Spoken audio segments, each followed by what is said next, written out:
Stars Inn, the city of Baldur's Gate.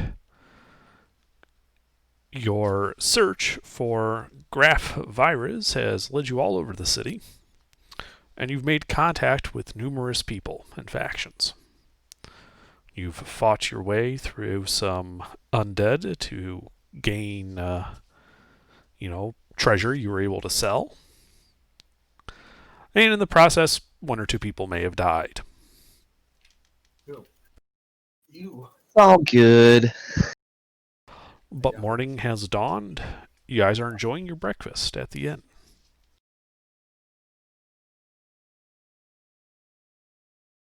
It is a bright and clear and cold day. Winter is just around the corner.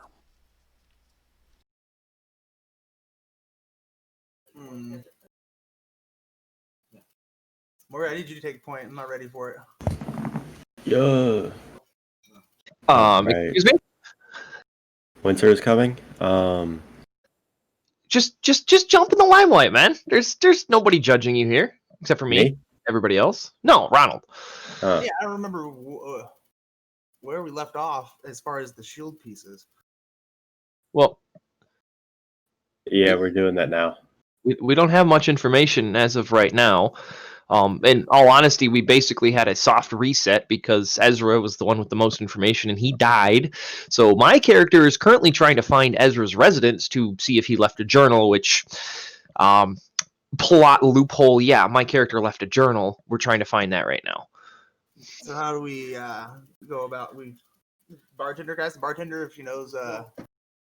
I mean, spin that hamster in your brain and get some thinking going. I'm not that creative. No, I'm kidding. Oh yeah, Ronald is supposed to be leading the charge today, isn't he? Yeah, I'm in the kitchen making coffee right now, dude. So chop chop. All right. That means the boys will go over to what's her name? The bartender? Lupin.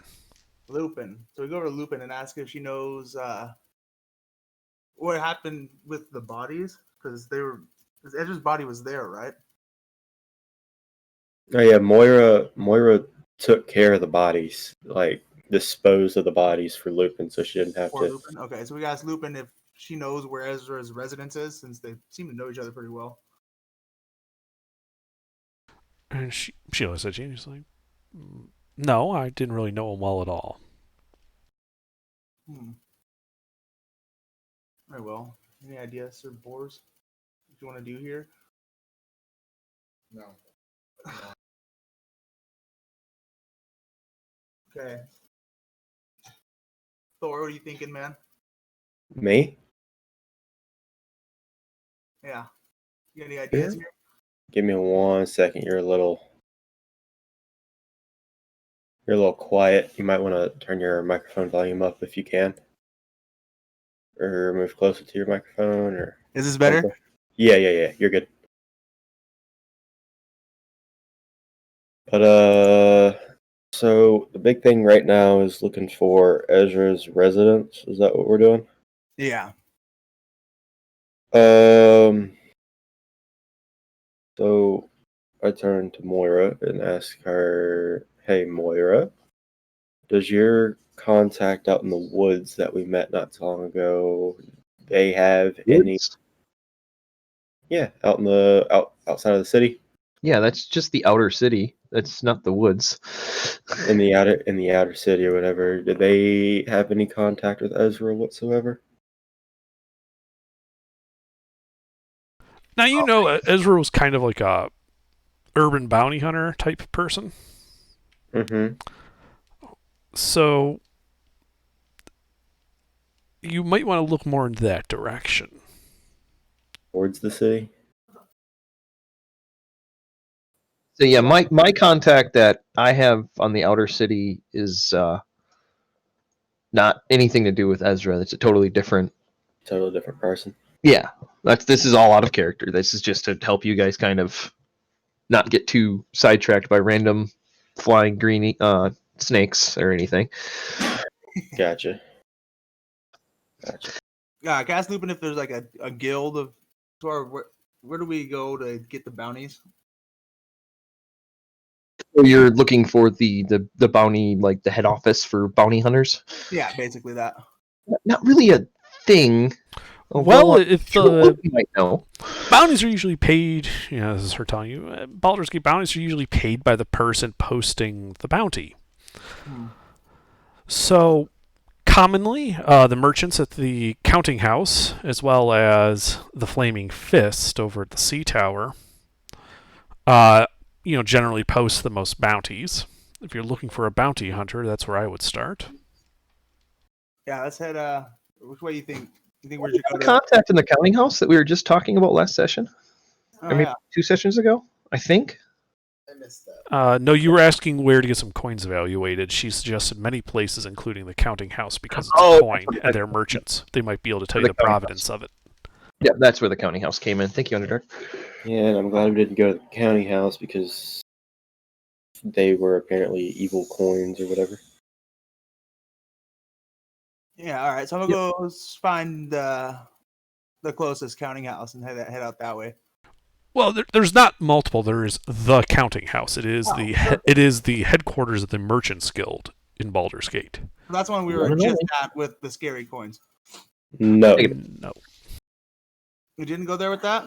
No, we sold had to private buyer. We sold them to a private buyer, yeah. I know we sold them, but I didn't know if we took them there first to try to analyze them. No, we took them to Source of Sundries?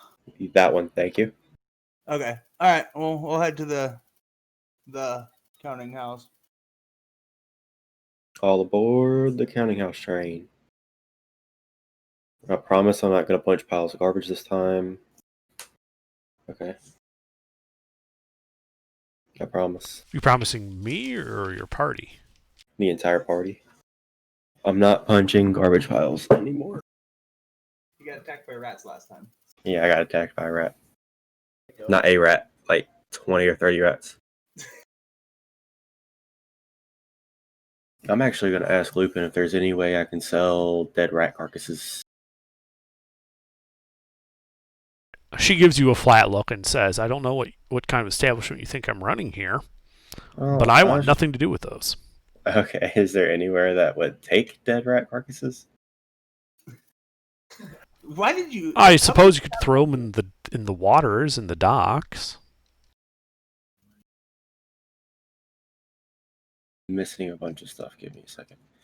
Hold on.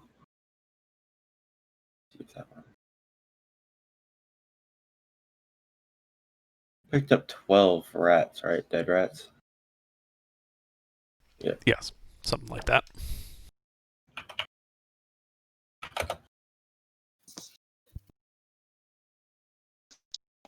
Hey guys, can you hear me? Yeah. Do I sound like shit? No. Holy fuck! Have you been talking this entire time? No. I'm on my phone using my AirPods. I had them in my pants pocket through the fucking wash machine. Like, holy fuck, they are... Wow. Nice. Yeah. Holy fuck. Because I just had a mini panic attack because I was literally going to make a joke when Ronald was like, I need a goddamn cigarette. Then all of the parts in my brain, cognitively thought I have to go, grab my AirPod. Oh, shit. Because... You're good. Oh, Nice. I had Well, to grab my AirPods to go on my phone. Sorry.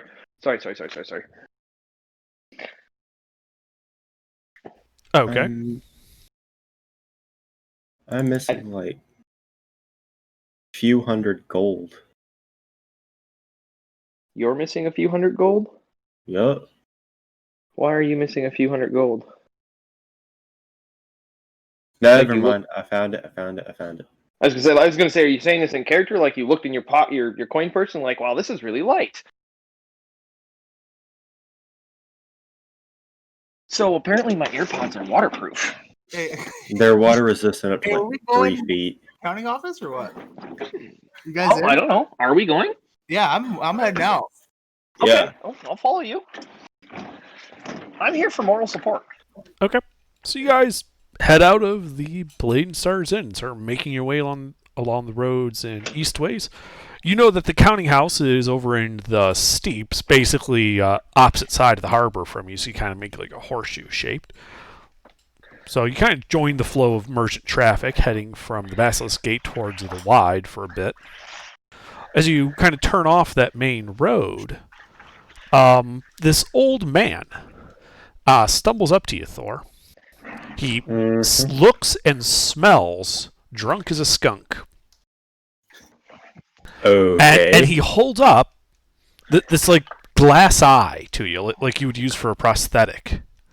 And you can see that it's a really nice glass eye. And he's like, I lost all my money drinking. I want more money for drinking.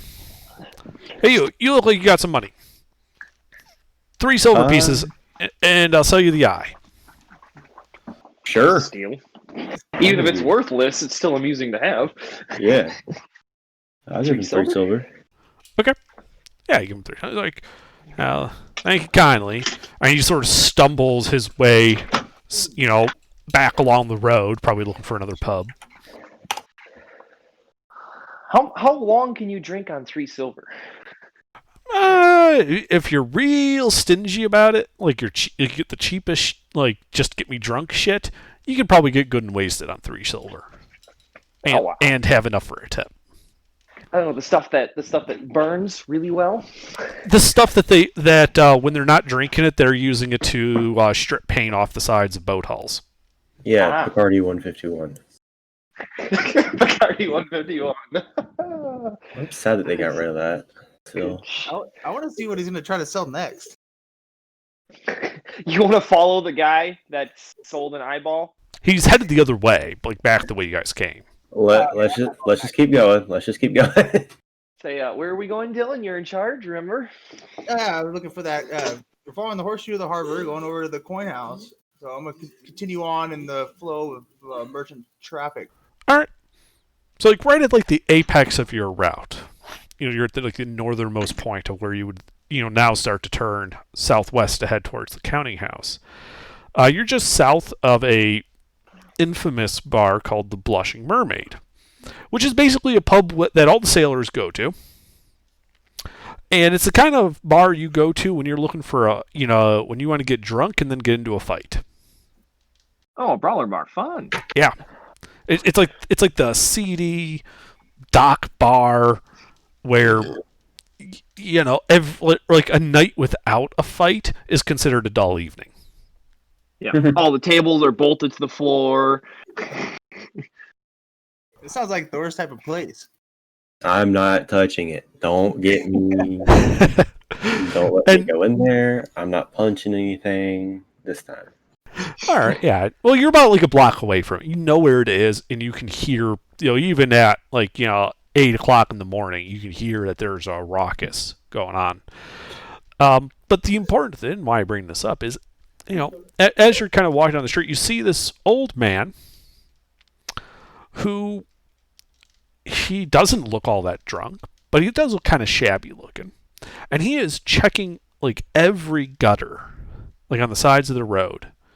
And as you guys pass, you see a reminder. It's like, well, it must have fallen out here. It can't have gotten that far. The damn thing doesn't have legs. You notice he has a rather improvised eye patch on. Just keep walking, boys. Are you serious? Yeah, just keep walking. Out of character. Like, what if he has a reward for us? Nah, just keep walking. Well, he doesn't seem too drunk. It's up to you. Keep walking. All right. Keep on walking then. All right. I'm keeping this glass eye. It's mine now. Okay. Yeah, I bought it fair and square. Yep. I did buy it. Make sure you add it to your inventory. Yeah, how much does it weigh? Nothing. Nothing. Yeah, Okay. Nothing worth tracking. 0.01. You put 0.01 if you really want to put a weight on it. Yeah, no. I'm good. Let's just keep walking. Let's try to get as far into the... Yeah, another 20 minutes go by, and you find yourself outside the thick-walled fortress of commerce that is known as the counting house. Got it. Thick-walled. Thick-walled, because this is the primary location for banking and currency exchange in the city. This is as much a guild house as it is a bank. and it's a fortress. Oh, cool. Maybe I can make a withdrawal from my my account.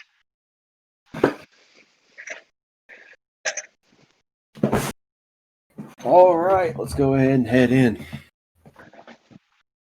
If that's okay with everybody else, or ask if we can go in, or I'm in. Yeah, that's where we're headed. you're. All right, you guys walk in. Inside, you see some merchants and patriarchs kind of exchange, like talking in hushed tones over at a counter. You guys kind of stand out a bit here. Like this is a building of bankers and wealthy people. A bunch of adventurers walk in, attracts attention, and soon you have this kind of snooty-looking elf walk up in rather fine clothes, and he asks you, well, yes, what can I do for you? Push the halfling forward. Push the halfling forwards, get him closer to the little snooty elf. Pop him upside the head and tell him to speak. What? Speak. We pushed you to the front of the party, mate. Oh. Yeah. What's going on right now? All right. Oh yeah. So ask the We're elf. looking for a dead friend. We're looking for a resident of We're a dead looking to see where he lived. Yep. Well, I Yeah, don't think any friend of yours lived here. I asked the man where I'd go to collect for a bounty. Ah, you're bounty hunters. Yes. Please go speak to Rakath right over there at the end of the counter. All right. Thank you. I head over to that guy. Okay, yeah, you see, a kind of stockily built dwarf. And he is, kind of shuffling some papers around on his desk. Can I whisper to Moira to try to, hey, you should try to seduce this guy? Looks like he could be into you. I raise an eyebrow at the halfling.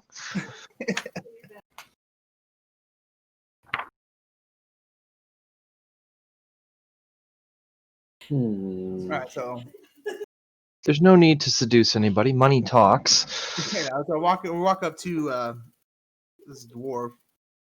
Is he paying attention to us, or is he busy? Yeah, as soon as you get kind of close to him, he puts whatever portion is down looking at it, and looks up at you, and says, yes.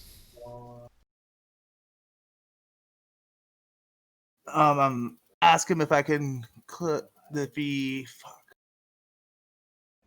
I don't know how to approach this. You ever done business with an Ezra? I don't know his last name. Shit. Did Ezra ever give you his last name? Nope. Ezra had a last name. He had a last name. There's a K in it somewhere. I know that. I think that would be enough. Yes, Just well, describe him as our, a half elf. Ask him if he ever done business with a shady fellow named Ezra. I can neither confirm nor deny that we've done business with anybody by that name, as I'm sure you understand our records are strictly confidential.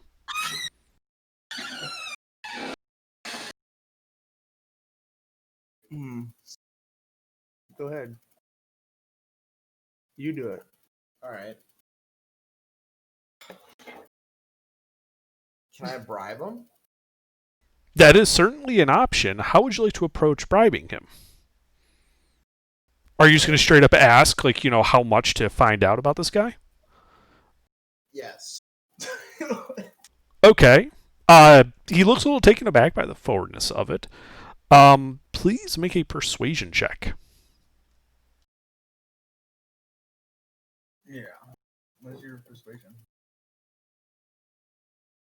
Oh, I got +5. Yeah, nice. Totally fine. Yep. Paladins are very charismatic. I'm the coolest guy around.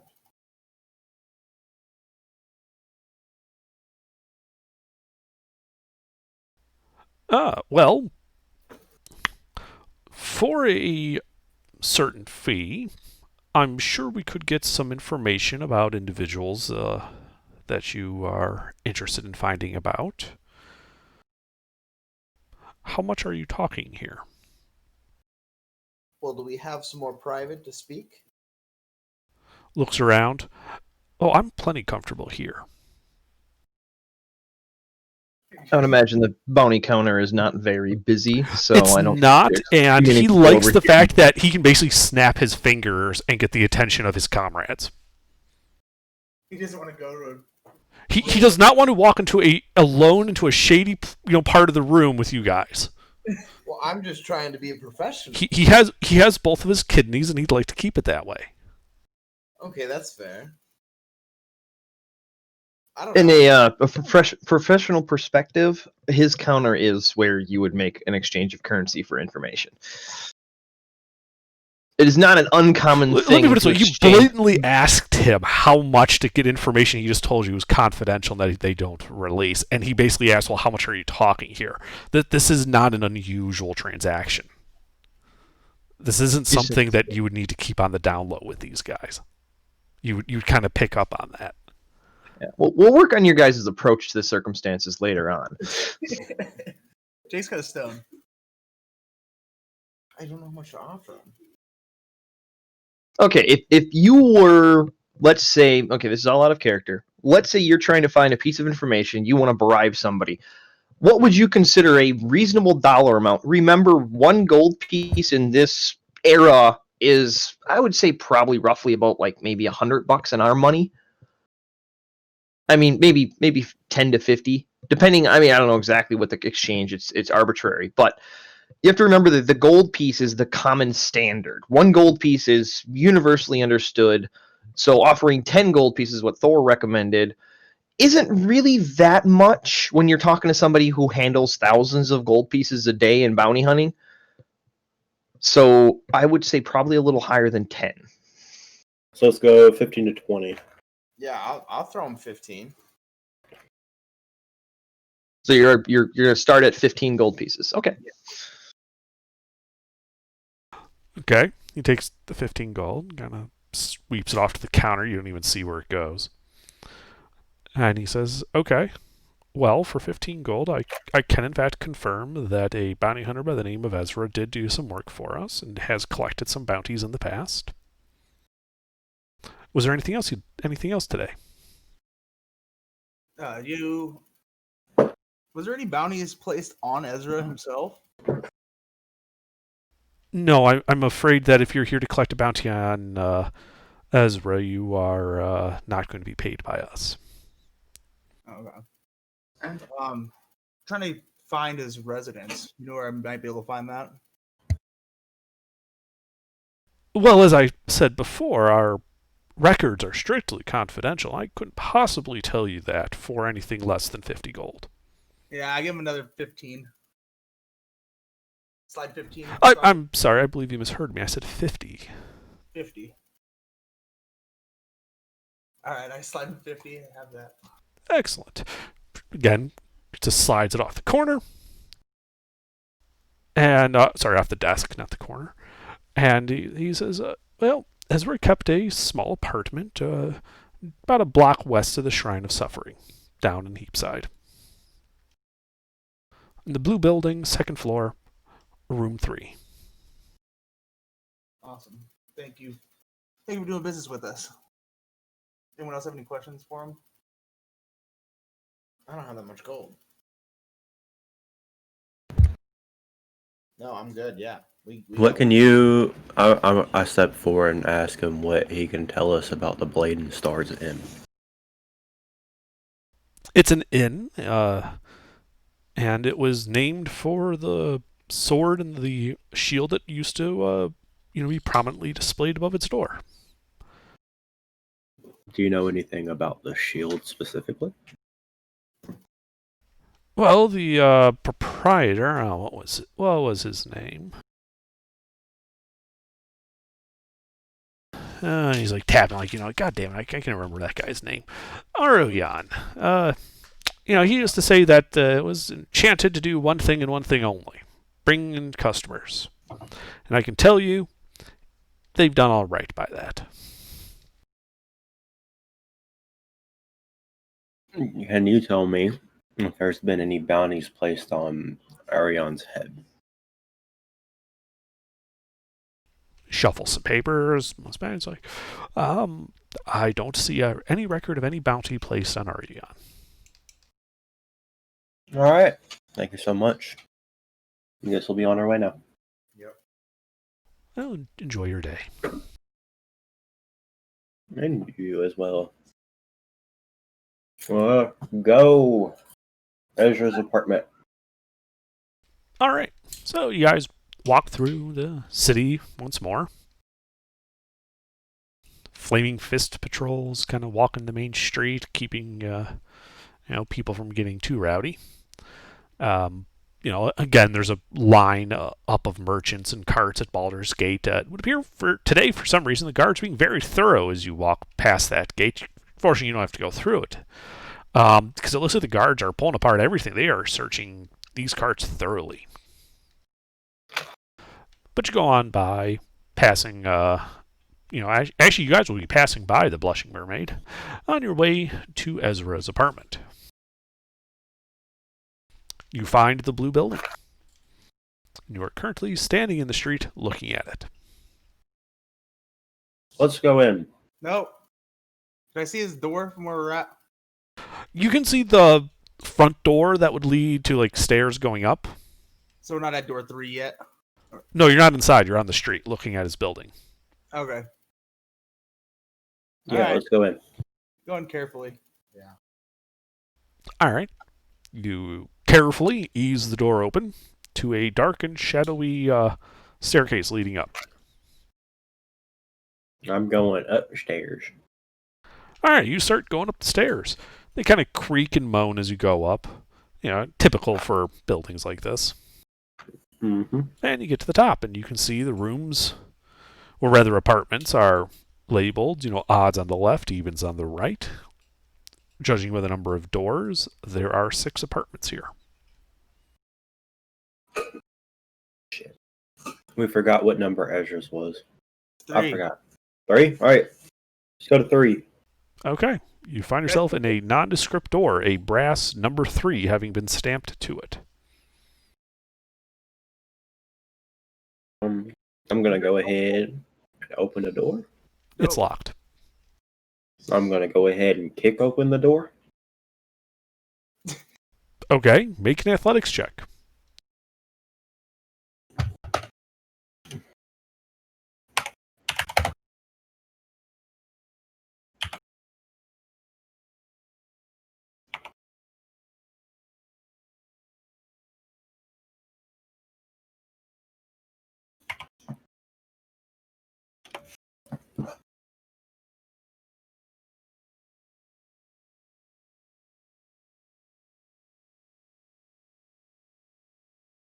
All right. Well, with a crack of wood and the, kind of like the tink of the lock falling out, the door swings open to a sound you weren't expecting. That of the twang of a piece of string breaking, and the thwack of a crossbow firing.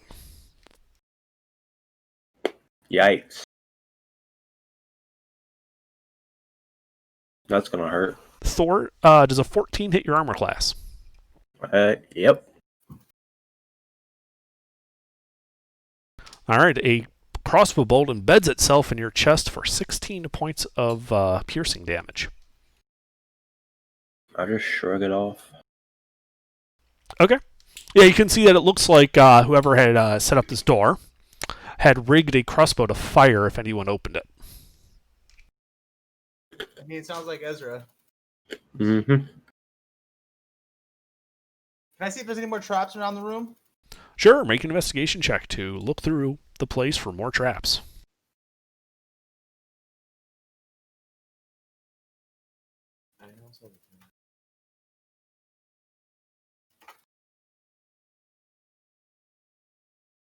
All right, yeah, you start looking through the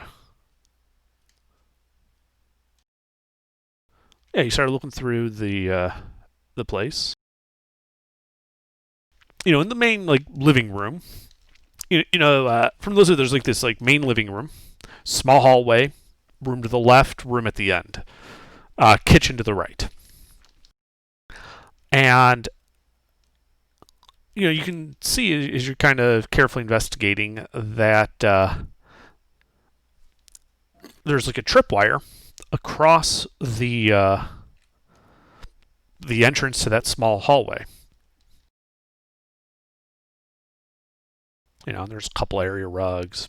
Looks like there's a table and some chairs here. Sorry, I see what the tripwire is attached to at all, or no? Yeah. You can see that kind of in the shadows of the of the rafters, kind of carefully painted to blend into the plaster and the ceiling, looks like another crossbow aimed at that area. You're pretty sure that if you trigger that tripwire, the crossbow shoots. Okay. All right, so we're looking for a journal for you, right, Moira? Yes. Can we see? You said that you described the layout of the room. Is there something that looks like a bedroom somewhere? You don't see a bed in this room, in the living room with the table, chairs, and the kitchen. So probably one of the two rooms off the hallway is the bedroom. Okay. Does somebody want to with disarm the triple wire real quick? Does anybody have proficiency with thieves' tools? Oh, should. Ronald should. Well, He's a bard. If someone wants to attempt to disarm it using thieves' tools, it would be a thieves' tools check. I do not. Is there a chair or something around here? Yes, there's a table and chairs. Okay, I grab one of the chairs and just slide it towards the tripwire. Are you attempting to slide it into the tripwire or just close to it? Yes, just into it to set it off with nobody around. Okay, so you do make sure no one's in the line of fire when you do that. I don't know. Yeah. Probably. Yeah. Okay. Just casually kick a chair over there. Is anybody in the way? Too late. Well, you did say where there is no one there, so I'll take that into account. Yeah, so Moira just kind of kicks up a chair, more of a stool really, over into the tripwire. There's a twang of thwack, and Ronald, a crossbow bolt embeds itself at your feet in the floor. It was kind of aimed down a bit. All right. Who wants to go ahead and go down that hallway? I was going to say, if there's two, there's probably more. Wait, I would imagine there's one in every single room of this place. what happened?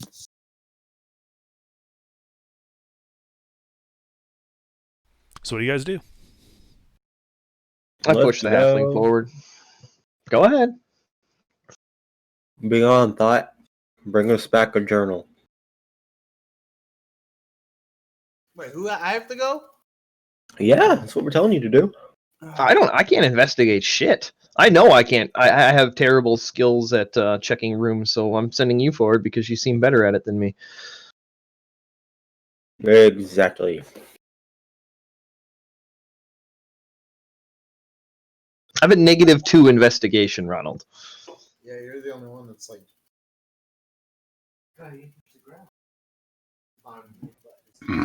Oh, Don't forget to check for traps. yeah. So I head into the entrance of the hallway and see if I can see any traps on the doors. Okay, so you're walking over to the doorway and checking that for traps? Walking over to where the last tripwire was. Uh-huh. At the entrance to the hallway. The entrance to the hallway, and then seeing if I can see anything from there. Sure. Make another investigation check to check the hallway for traps.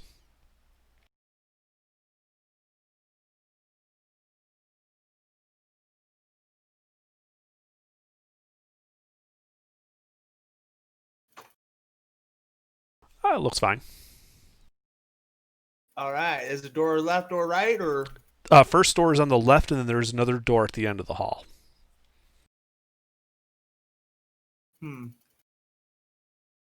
You wanna... No, dude, my investigation sucks. That's all I need. Can I wiggle the doorknob, see if it's unlocked? All right, yeah. So you walk down the hallway, get to the first door on the left. You start reaching, and as you kind of turn to start reaching for that doorknob, you hear the crunch of glass underfoot. Something underneath the rug that runs down this hallway. So you look down, kind of lifting your foot. You notice smoke. Oh shit. So what do you do? What is this gonna be? I'm asking you what you do. Okay, can I rush into the door on the left Absolutely, you can just open the door and go in. and take cover behind the wall if best I can? Yeah, you can run in and like try to go for cover. Yes, you open it up and you see this, kind of a bed that would be about Ezra sized, foot locker near the foot of the bed.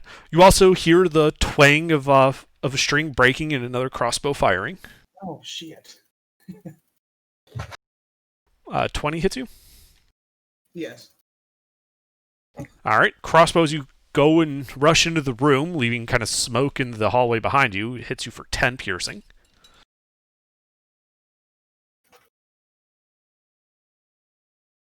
All right. Wait, am I still up at the top of this? Wherever up with Thor? You guys are all still in the living room. He's the only one who went down the hallway, he said. All right. So you guys can see smoke now coming from the, the rug, almost as if something under it's on fire. Is there any water in the room? Like in the main living areas, like a bucket of water or something? Like a wash bucket or something? Yes, there is. Alright, can I grab that and throw it down the hallway, kind of like a fireman toss, splash it down the hallway? Yeah, you can. Okay. As you Does it grab seem it. to have any effect on the smoke? I'm actually checking that because I'm not sure if this material is what I think it is. No, it won't.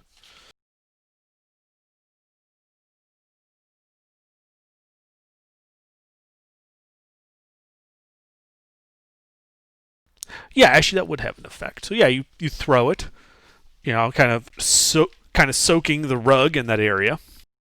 The smoke seems to be lessening and dissipating. One bullet dodged. All right. Does there seem to be any journal laying around the room anywhere? You should probably scan for more cops. You don't see any journal. I'm good if I stand still. And so the room is pretty Spartan. I'll say that it's a bed. It's a bed. There is a footlocker at the foot of the bed. There is a small window with some metal bars through it to make it so you can't climb in or out through it. Okay. And the footlocker. Is that like a box?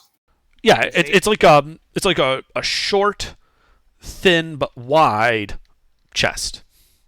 Typically, where you would store clothes, like everyday items that you wouldn't wear every day. It's like a poor man's dresser, essentially. Yeah. Think like if you were like if you've seen like movies for like the military and stuff, where they're at like basic training, they got like that chest at the foot of their bed where they keep all their shit. That's a footlocker. All right. Does this need to be trapped at all? You can give me an investigation check to check the chest for traps.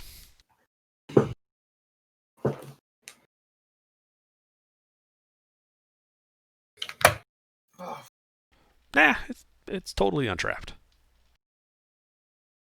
You know what? I'm gonna go into that room with him. I'm just gonna break open the chest, if you don't mind. Can I step back as he breaks it? Yeah, how are you breaking the chest open? I'm just gonna punch it. Okay, make an attack roll versus the chest. Attack roll. Fuck. Don't miss. Be a d20 plus your proficiency plus your strength modifiers.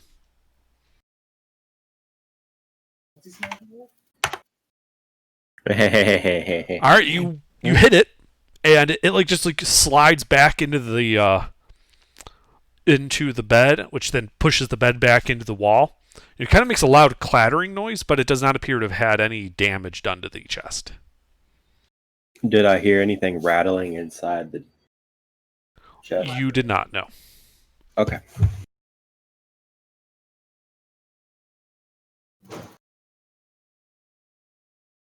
So nothing sounds like it's been trapped in the chest. So you can go ahead and try and open it. Run down there with them. I'll say, who took Ezra's thieves' tools? Because somebody had his backpack and that got moved around, and somebody grabbed his thieves' tools, correct? I'll go ahead and say I took them.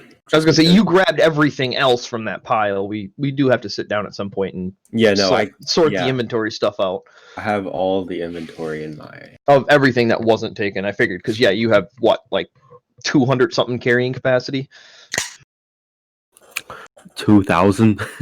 Your carrying capacity is 2,000. 2040. Jesus fuck. Are you? Huh? You're huge, aren't you? Yeah. It's only based on your strength. So his strength is really high, that's all. I told you before, you're a medium-sized creature. You're not huge. Me? Yeah. No, that was Draco that you were arguing with him about that. If you're a huge creature, You wouldn't fit in this room. you would be larger than this apartment. You would be like 20 feet wide and 20 feet tall. So I'm more large than You are medium. huge? Medium? Okay. Oh, I actually have the thieves' tools in my inventory because I actually do have proficiency with thieves' tools. Well, then why don't. What?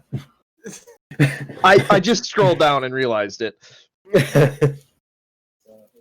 Yeah, I swapped a light hammer for that one under dark because I figured who the fuck is going to use a light hammer?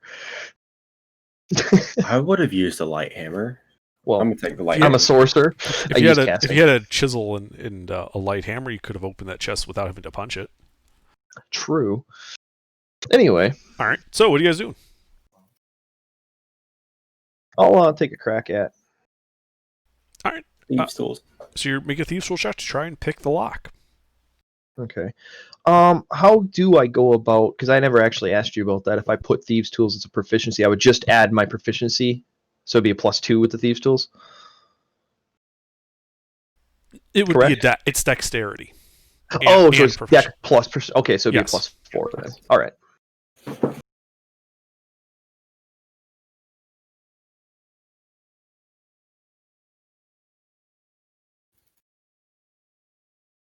Okay. So yeah, you kind of get your thieves' tools in there, and it's just a simple worded lock, and you kind of spin it around. You hear the click as the chest unlocks, and you feel a jab in your hand as the needle stabs into the side of your hand. And I'm going to need a con save versus poison. Wait, Ronald can heal, right? I can. Yeah, so can Sir Boris. I was trying to do that, but you took off running. Oh, sorry.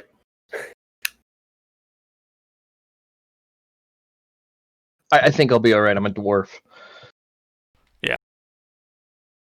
All right. Yep. So you resist that. You're going to take half of this, as you take 14 poison damage. Okie doke. Or sorry, you take half of that, so 7 since you made the save. Ouch. Wait, aren't dwarves resistant to poison anyway? Yeah. Oh yeah, I do have resistance to poison, so I would take half, wouldn't I? You take 3, yeah. Even more ouch. Ah, this little prick. Mm-hmm. Okay, does the chest open? You rattle it. Nope, the lid still seems firmly shut. Ronald, come take a look at this. I'll help him. Okay. Make an investigation check with advantage. Ronald? Okay. Man, I thought Ronald's investigation was like 3 or 4, not 1. My investigation's always been 1. My persuasion and performance is 4 and 5. It's still better than mine. I have a -2 investigation. Alright. Roll 2d20 KH 1 plus 1. Yes. Yes. Okay. All right, yeah, so you're looking around, and you find in the corner, like false rivet that when you kind of like pull back on it a little bit, reveals a second keyhole. All right, is that the only other one I see? That is the only oddity on the outside of the chest that you can see. All right, Moira, want to take a crack at this one? Sure. All right, that would be another Thieves Tools check. Wait, can I step in and use lay on hands to just heal him just in case? No, I'm fine. 3 health is nothing to me, mate. Heal me. Don't- Don't waste it. He's got this little pinprick on his finger, just like sticks it in his mouth. I'm good. Okay. Yeah, why don't you go ahead and heal me? Because that actually took. Yeah. Yeah, I was gonna half say, my health away. heal the guy that got shot in the chest by a crossbow bolt, not me. Yeah, that took half my health away. Now that I think about it. Hey, I got shot too. I'm under half health. Are you really? Ooh, that was a shit roll. Yeah, you go in there, and this one's actually a little bit more complicated. It's not quite as simple as that other trap lock was. So you don't think you got it. Why did I keep higher? Oh, I don't know why I freaking rolled the advantage on that. That's my bad. It's Hey, fine. what's I was gonna say it's a 5 and a 6. It really doesn't make too much of a difference on those. Uh, Okay. Wait? Who has the crowbar? Let's just break it open. That's also works. Let me see. Go open my shit. Somebody has a crowbar. Oh, I have a crowbar. I hand my crowbar to Thor You suck. after he gets healed by the paladin. All right. Well, Thor, if you're going to take that crowbar and attempt to lever the chest open, make an athletics check with advantage.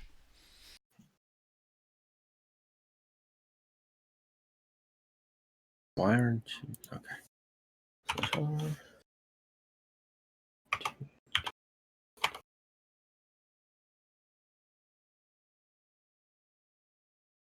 Why the hell the dwarves have so many weapon proficiencies? Because they make them.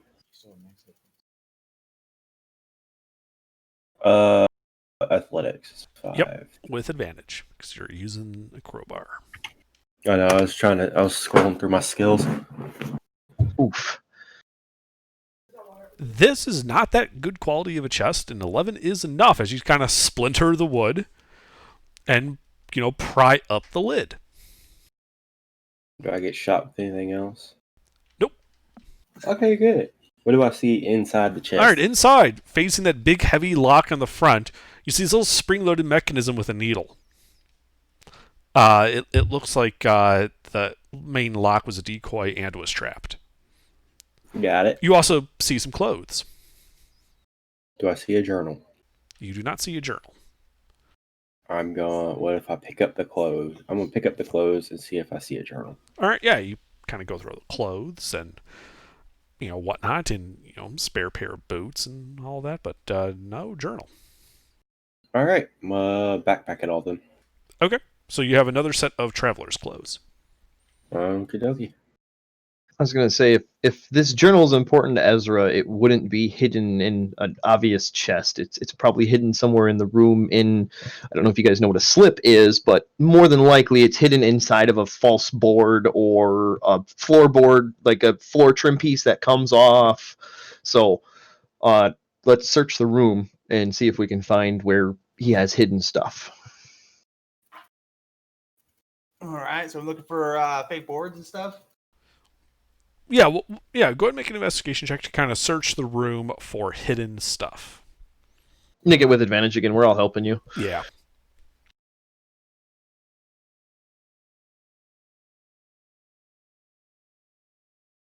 If you hear me clicking, I'm sorry. Oh, it's all right. Shit. Wow. We are rolling absolute ass today. 10, however, is enough. It's a slip, but it's also meant to be gone too quickly. So you find above where that footlocker was, in like one of the exposed beams of the ceiling, the wood looks a little off. And when you go up there, you realize it's actually a wood-colored piece of parchment that was just kind of like lightly tacked into the wood there. And, when you kind of poke at it a little, it's about journal-sized. Rip it open. All right, you rip it open. A journal falls out. Looks like he'd carved in like a journal-sized pocket into the wood and then covered it with wood-colored parchment. Got it. I'm going to hand this to Moira. And here's your journal. Now we can get out of here. All right. I'll look over the book real quick and see if I recognize the language is written, if it's encrypted or anything like that. Okay. Probably in What languages do you read? Common, Dwarvish, Draconic, Elvish, and Uncommon. Ah, good. It's in Elvish. It looks like it was not heavily encrypted. Simple slide cipher or something like that. More subtle. It's in plain language, but doesn't refer to anybody by their name. Type thing. Oh, just letter reference? Yeah. Okay. So as long as you know the name, you can fill in the blanks pretty much. Exactly. If you have the key, it's easy. All right, let's boogie, boys. All right. Where to next? Wait, how close? No. His place isn't too far from the board and sword because he's always there before you guys wake up. Yeah, Blade and was. Stars. Blade and Stars. I'm gonna say board and sword. I'm sorry. I know. I'm going to correct you every single time. That's what you're here for. All right. Yeah. So you guys leave. Make a perception check as you're leaving, please. All of you. Outside the building or inside the house? As you're leaving the building. Okay. Perception. Oh, shit. That's actually not that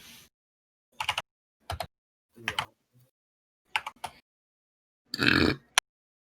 Bless you. That go.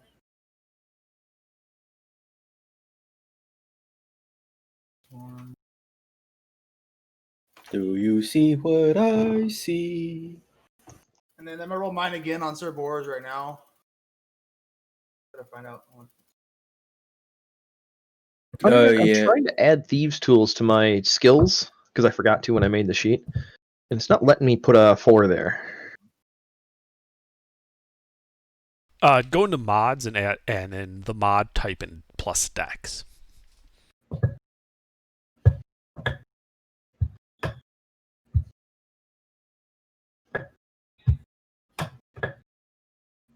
All right. Well, everyone but Ronald notices as you're kind of going away from the apartment you totally just broke into in broad daylight. You see this kind of shady-looking guy head into a alley as you guys emerge, as if he was trying to be unseen, but it wasn't quite fast enough. We're booking it. Yeah. No, I'm not gonna yell. Let's just go. Yeah, Okay. Let's book it. Yeah, we gotta get out. All right. Get out of here. Yeah, so you kind of book it. You head from Heapside halfway across Eastway towards the Blade and Stars, but kind of taking like a left at the last moment and heading down a different road to Moira's place. Since I believe that's where you said you were going. Yes. My place? I thought we were going to the inn. Yeah. I thought you said your place, but if you guys are going to the inn, you can go to the inn. That's not a problem. Yeah, I was just saying how close the inn was. I was saying it doesn't take him long to get there. Got it. Okay. Yeah, you guys go to the Blade and Stars. I mean, that's where I'm bedding down anyway. I'm not staying in the safe house, so. Ain't nobody safe in the safe house. All right. Yeah. So My you get safe to- house is very safe. You guys don't even know where it is. My guess is to the left of the Blade and Stars. Criminal enterprise. They keep their headquarters right across from the cops. Undiscovered to this day. Yo. I'll bug you after the session, Underdark. I'm not quite getting it to... It's not giving me a +4 in that category for some reason. Okay. But, all right. I'll start thumbing through his journal and learning all the information that he knew about the shield pieces. Are you going to tell us all about the shield pieces? Oh, yeah, I'll start relaying some of the information to the party about that, stuff that's actually pertinent. Yeah, it takes you a couple hours to go searching through his journal, finding relevant stuff, relaying it to the party. So we could call it a short rest? Yeah, you guys have had a short rest then. Okay. If you guys Right. still have hit point loss, you can roll hit dice for health with a short rest. What do you roll for hit dice? It's a box called hit dice. Oh. So at level 3, I think you have 3 hit dice, right, Underdark? Yes, you have your level and hit dice. Okay. When you take a short rest, you can roll up to the number of hit dice you still have, healing that amount. So if it's for example, I believe barbarians have a D12. If you have like a +2 in con, you'd roll a D12 +2, and you can keep rolling that as many times as you have hit dice, and then you just mark that off as hit dice used. Of course, I get a fucking 9. Now you can only use many. So once you've used the hit dice, you can't use it again. So you have 3. If you use 1, you only have 2 left. You regenerate hit dice when you take a long rest, and when you take a long rest, you gain half your level in hit dice back. So at level 3, that would be 1 hit die. Wait, so 1 hit die is what it says. Is that right for level 3? I couldn't hit hear you dice. say again. Oh, yeah. Is that right for level 3? Do I only have 1 hit dice? 1 No. D8? I should have more. 6. It probably says that you have 3 1d8s. Oh, okay. Because the roll is 1d8 like plus whatever, and then you can do that roll each hit dice. So you get the modifier as well each time. All right. Nice. Yeah, your modifier will be based on your constitution. Be very careful about rolling hit dice if you have a negative constitution modifier. You can, in fact, hurt yourself more resting. Yep. If it's 0, I'm fine, right? Yep. Because you can always get a positive number, but if you have a -2 constitution and you roll a 1, you actually lose 1 hit point. Okay. Yeah. You have night terrors and you end up punching yourself in the head. That is a bad luck. Yeah, typically you're not sleeping during a short rest. This is like you guys like sat around at a table and listened to Moira read from Ezra's journal for an hour. Then you accidentally kick the It's taking a short break, drinking some water or wine or whatever, eating a small meal, patching any wounds you might have, bandaging, things like that. Oh, wait. I kinda okay, never mind. I've already used the hit die, so I get 6. So I can do more, right? Or I can do up Yes. to 3. You can roll three times, but remember, you can only roll 3 all day today. So if we take another short rest if let's say we get into a fight and we take another short rest, if you use 2 right now, you'll only have 1 on the next short rest. That's fine. I gotta just be careful with spell slots. Alright, there we go. You guys want heals? I'm good. The 9 was, I mean, I overhealed myself with that. I only took 3 damage, so. I'll be good. I'm almost full. Yeah. Okay. Actually, that's half what I. So based on what he has in his journal, his next step that he had written out what he was planning to do was to somehow get involved with the guild and actually join their ranks to see if he can get information through them. Which guild? The guild. The guild? The Thieves Guild, yes. The bad guys. The bad guys. Alright, let's go join the Thieves Guild. Okay, how do you plan to go about that? Them if I can join the Thieves Guild. They're a criminal organization. They don't exactly put up help wanted posters. Oh, You have to cool. know somebody that knows somebody to get in there. So do you guys know anybody? Hmm. I don't think so. Not myself. Someone that knows someone in the guild. What I feel like I should. You're a holy person. I don't think so. No. I feel like I should. No, I don't, because I'm City Watch.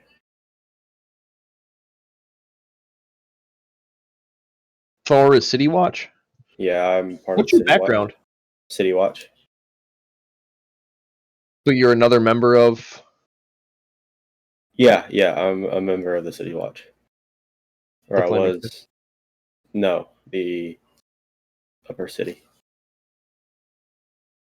Yeah, the watch takes care of the upper city. Yeah, I'm a The member lower of the Watch. city is for the Flaming Fist.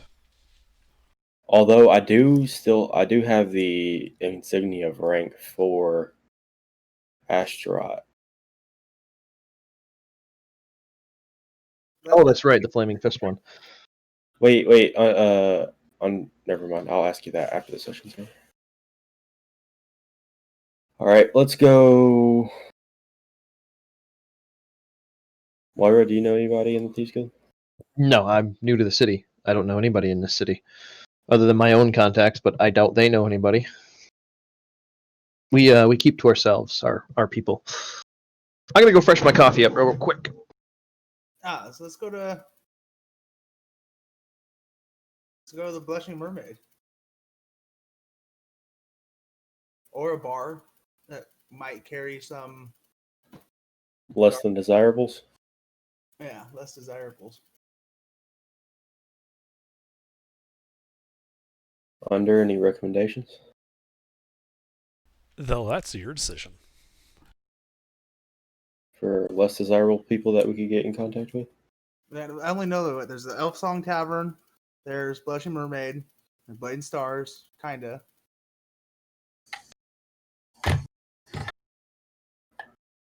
All right, Blushing Mermaid, we go. Yeah. All right. So you guys head out to the Blushing Mermaid. Head back up to Heapside, the shitty part of town. Find a docks bar. As you're walking up to the bar, door swings open. A bloodied, disheveled man is bodily thrown through the door into the gutter. And another man, sits there and is like, "If you talk about my wife again that way, I'm going to kill your ass." And then that other man, the one that said that, walks back inside the bar. The bloody, disheveled man is unconscious in the gutter. Well, are we going in or not, boys? Let's go. Body in the gutter. I mean, Yeah, no, leave his ass there. is anyone else? Is there a lot of people in the street? There's some. They really pay the incident no mind. It's very common, I'd imagine. Is this on a they're main used to drag or is it on a side alley? It's Most likely not side like alley. the main drag, but it's on a major road. Okay, so it's like a secondary road off the main line. Yeah. I'll leave him alone. So like a block or two from the main road, because you said we could see it when we were doing the horseshoe, but we weren't quite right next You to were it. a block from it when you did the Okay. horseshoe. Okie doke.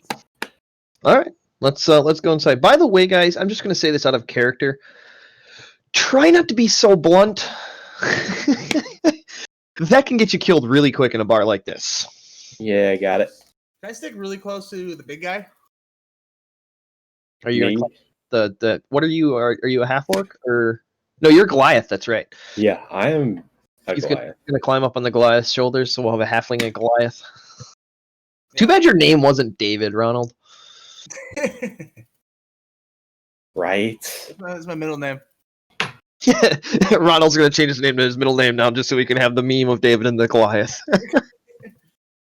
All right. Yeah, you guys walk in. There's a bit of a rowdy bunch. You see a bunch of sailors all over the place.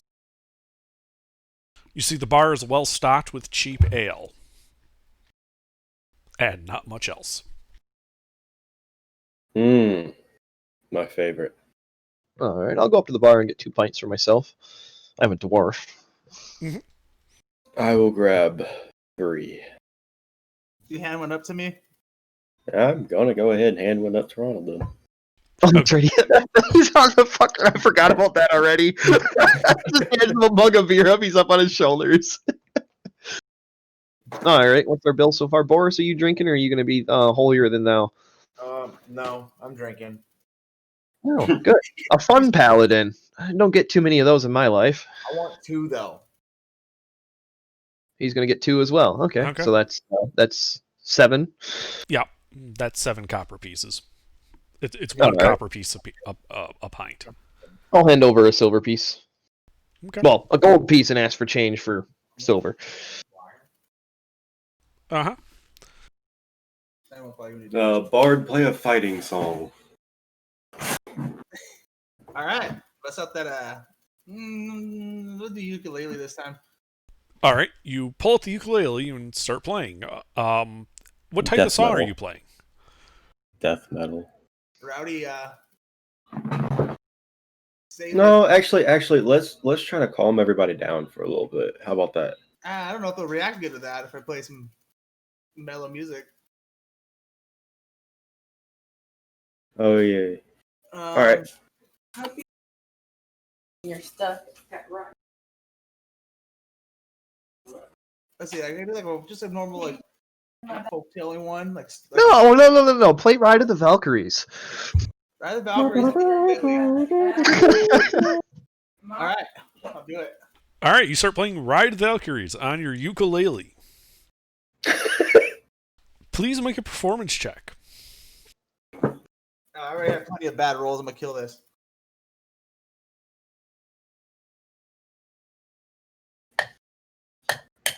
I really do wish that I had my banana app working on this computer. Because I would totally play that. Okay, you start playing. And at first, no one's paying attention to you.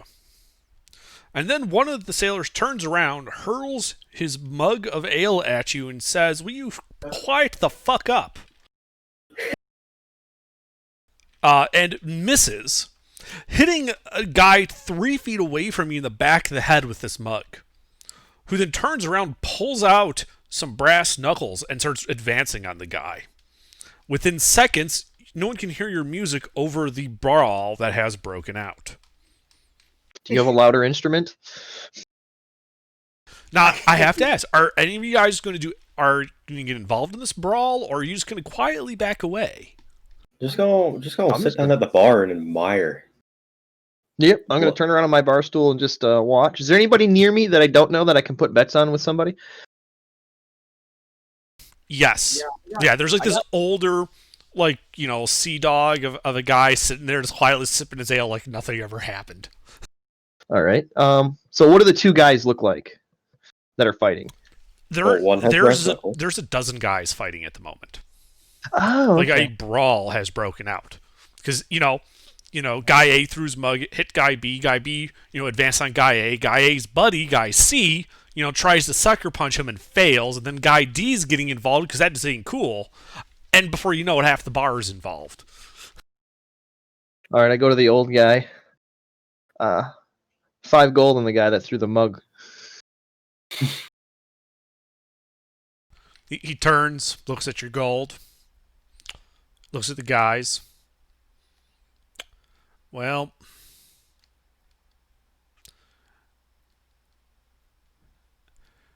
and I point at him specifically. what was your bet again? I said 5 gold that he comes out on top of this. All right, I'll take that bet.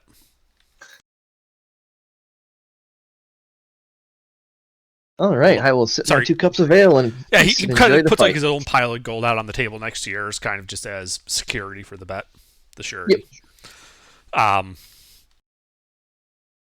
And a few minutes go by. People are still pounding on each other, and more people are joining. You hear, the sounds of wood splintering. Someone's probably broken a chair at this point. When the door bursts open and the flaming fist comes in, swords bared, and they start stabbing people. We're just sitting over on the bar, so we're not party to the brawl. Yeah, they just start beating and stabbing people until the brawl quiets down, and they're looking around like, all right, who? And you see this officer walk in after it's been pacified. By the way, there's at least 6 dead people on the floor. And is the guy who threw the cup one of them? Well, let's see. Yes. I push my pile of gold over towards the old guy's pile of gold. Must be new in town to bet against the Flaming Fish showing up to something like that.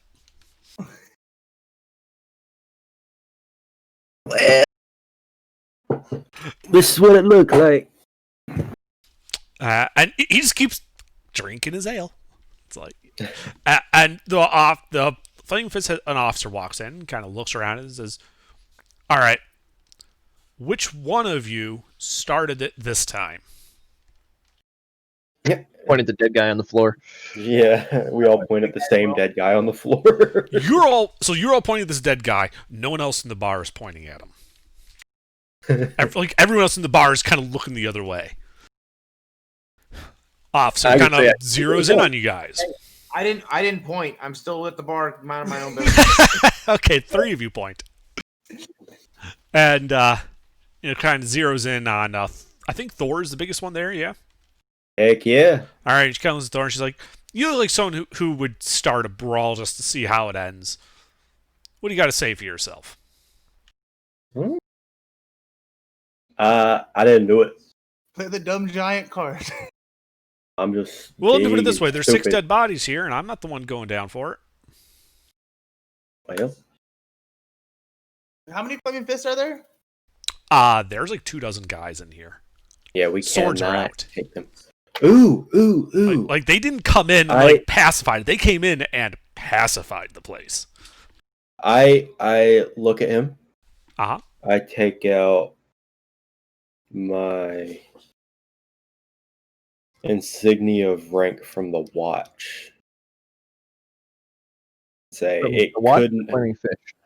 the watch because they outrank the flaming fist. They're I say, sir, I can guarantee you I did not do this. If you accuse me, you accuse the entire watch. All right, make an intimidation check with advantage. I mean, he does have a halfling on his shoulders. It's very scary. No.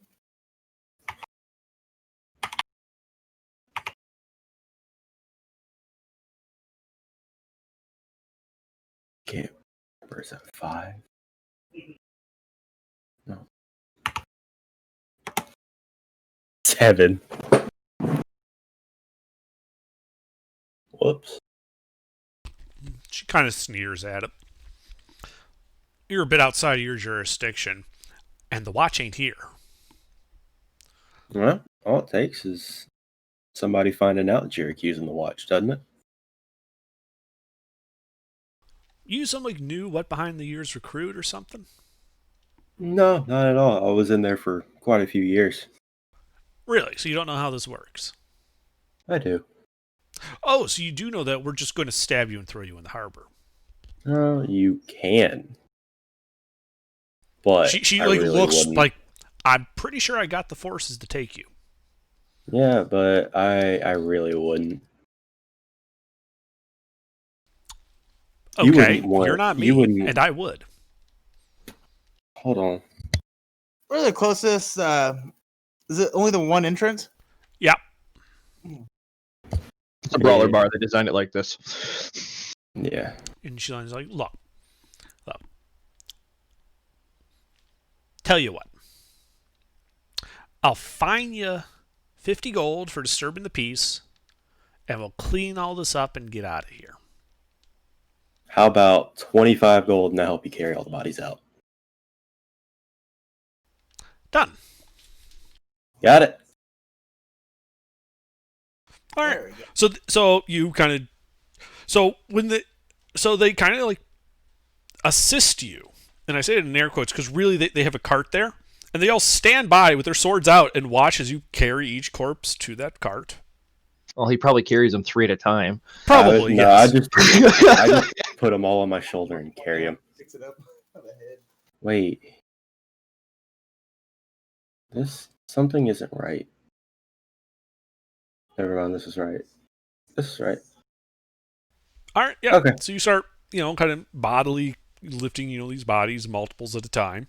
Just kind of cram them in this cart. Some of them still moaning. Some of them obviously dead. And the Flaming Fist leaves. The officer kind of looks at you and kind of shakes her head and just walks away. Wait! I got one for this. Are you trying to flag the Flaming Fist down? No. I have a meme for this. Ah. Oh my I was going to say, are you going to share? Care to share? I have to find it. My pictures are all over the place because I've changed computers. So All right, well, the bar's a little quieter after that. For about, a half hour or so. So, what are you guys doing? I'm doing math. Give me a second. Anyone look like they're the halfling notices his head is getting warmer. 93. Okay. all right? So anyone from the guild that may be in the bar?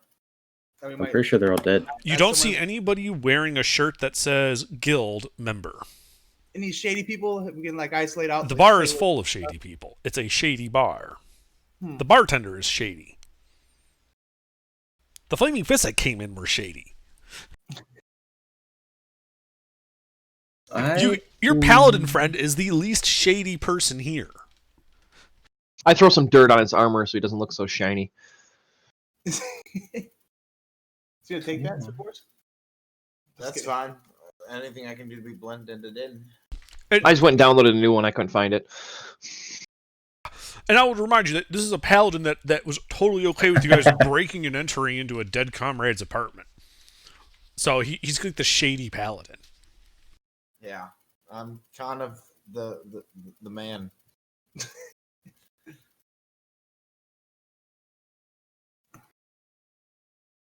Well, I'm assuming you're still lawful good. All paladins are, except for, the couple that aren't. Yeah, I'm still like a decent human being, I guess. Or no, I'm not a human being. I can't even see my feet.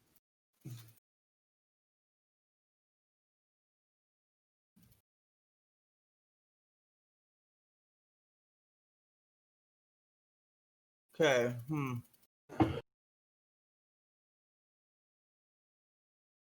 All right.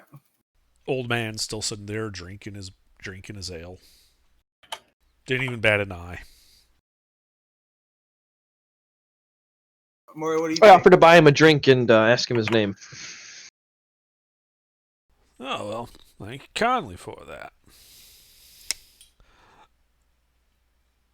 Name is Hilltop.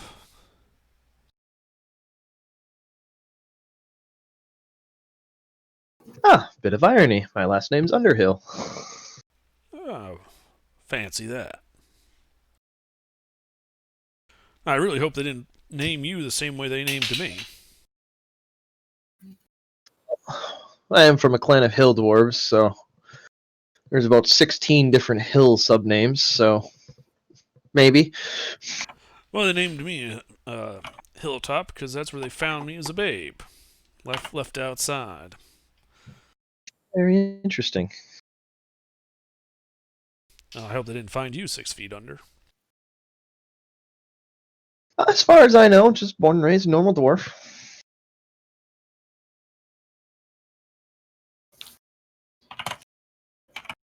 What's his appearance? Is he just human? Yep, just this old, weathered-looking human who's seen too much shit and has run out of fucks to give.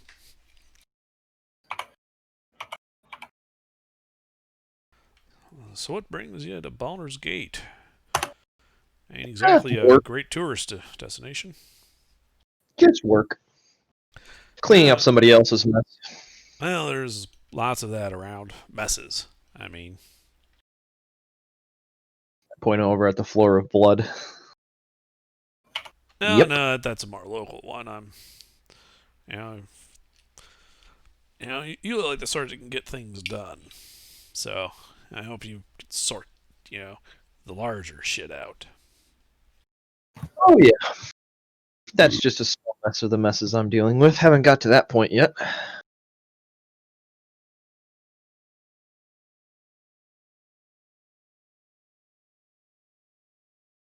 City's gone. The city's stabilized a bit since the guild took over. Old Are you from? Nine Fingers, runs fairly tight ship. You know what I mean. Yeah, I was trying to get in touch with somebody from the guild, but it's not exactly something you can say on the table everywhere. Oh, sure. Ain't a member myself. Don't have much use for, a rope hand, as it were. That's I look at his hands; are they very calloused, like he seems to be a sailor? Yeah. He's probably just like one of the senior seamen on on a ship or something. Which is why, yeah. Okay. Giggles out. I'll wait. Sorry, I couldn't pass it up. I was holding it back until I heard someone else laugh. Anyway, he's a senior seaman. Yep, he is a senior seaman. And he's like the kind of person that there's like one or two of them on the ship. They keep the more novice people in line, show them the ropes, and it's kind of it's like, well, if you're interested, word is that the whiskey lady likes to put on parties. Whiskey Lady, that sounds familiar. Did I read about her in Evan's journal? Probably. She's one of the prominent guild kingpins. Kind of like a lieutenant of Nine Fingers. So, And she's known for kind of doing a lot of the political aspects of the guild. oh, she's a socialite. Sort of. No one's really ever seen her. Not that they would admit to it. But she likes to put on these parties. And get a bunch of socialites there. And get them all liquored up. And when the blackmail material arises, she's there to capitalize. Ah. Among other things. Okay. Well, Ronald, would you like to take over the conversation and start asking some questions? So, I'm trying to understand better the show. It's the bartender? No, it's this old man at the bar. Some old geezer sitting next to me that I put a bet on the fight and lost. He's talking about that lady. Whiskey Lady? Whiskey lady? That's her name. She doesn't sell whiskey. That's just what they call her. So in Ezra's journal, it was the part of the journal that said WL. Oh, okay. So whiskey lady, and he knows her, right? Oh, everybody knows of her in the city. I'm new to the city, so I'm, as I'm getting this information, I'm adding it to my intellect. But anybody that's from the city or familiar with the city would know that she's a part of the higher rank of the guild, and that he's explaining to us that she does the blackmail side of things. So she helps control the politics of the actual city, the governing and stuff like that. She's the puppet master for all of the rich people in the city because she has all the blackmail photos and stuff like that. Okay. So, Well, air quotes around photos. So I try to find this whiskey. They would try to get to one of these parties. He's a little drawn out, though. Let me see. Yeah, he kind of laughs when you say that. He's like, well, like one of us could get an invitation to that place. You'd be better off trying to beg off an invitation from a patriarch or a duke or something. But they don't really got much time for us folk. Well, everybody knows somebody, I say. Don't we know a duke, don't we? See, I think we do. We're familiar with the duke. We don't know her per se. Can I go over and join this conversation? Yeah, you're all there at the bar. Oh, I was okay. Cool. Yeah, can I just step in and just asking if I could get away with it myself? Holy man? As a holy man. It's for like socialized, like government. Yeah, but religion and government don't really go hand in hand in this world. Oh, I see. So Yeah, being it's a kinda like paladin, the real world. a whole lot. If you were a knight per se, a higher ranking military individual, that's a little different. But Gotcha. paladins are more of the religious knight. Gotcha. Okay. Huh. Well, even if we did know what to do, how would the invitation come? Is it all secretive and kind of comes as it goes? I was gonna say, it Come sounds like from the a courier. public parties. It's just what happens at them is private. Like, they're public knowledge that these parties happen, but what actually happens at the party is unknown.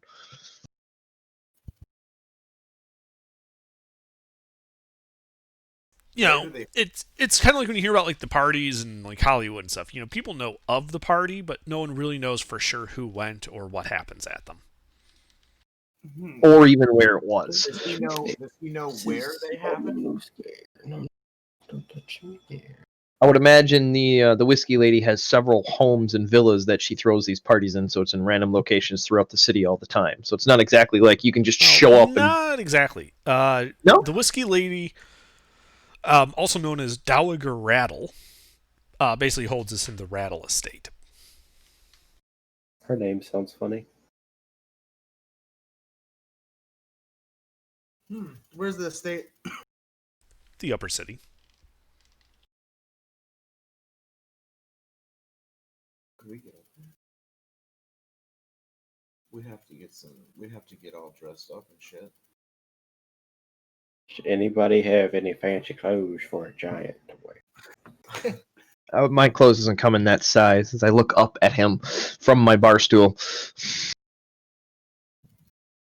Right. Really quick out of character, is there when you get to the I'm guessing when you get to the upper city, there's like a gate and guards and stuff. Yes. So would they basically like look at you and let like similar to like a club? We'd be able to get in before a curfew, right? Sorry, are you talking about the gates into the upper city or the Rattle House? No, the gates to the upper city. No, they know who's supposed to be there, and you wouldn't be the first people to try to just look the part and get in. Okay. It's just one gate. Well, obviously. Well, there's one No, gate where there's- you can kind of pay the toll and enter, during the day. If you, are a patriarch, you can enter through any of the gates. So I'm just trying to think, because we technically can go in, and try to make a friend, and then hide out. We're trying to come in contact with her, right? We want to. But I want to see where these parties are, like exactly, and see if there's a way for us to sneak in. He wants to go scope out the Yeah. villa. The party, yeah. Oh, right. That's Hilltop guy. Any other information you might have on the whiskey lady or anything regarding that? Before we part ways. Well, plenty of rumors, but my drink's looking a bit low. I toss him 3 gold. I toss him 3 pints. He takes both. I'm a generous man. 3 gold and 3 pints. Yep, pockets of gold, starts drinking the pints. And he's like, well, word is she's a woman of many faces, if you catch my meaning. And I've heard tell that she's also somewhat of a sorceress. So, anyone you meet could be her in disguise. Of course, I've also heard she's 12 feet tall and the son of a devil. Well, I'm close to 12 feet tall. Fuck. He'd be. What do you think? Maybe she's fucking being on mysterious. Probably the most outlandish thing I ever heard is that she was a priestess that was thrown out of the Water Queen's house and went to the guild as a result, and they put her talents to good use there. Does that mean something that starts with an R? Huh? Just Rhymes say with it. great. No, Oh, okay. like her magical talents. Mm,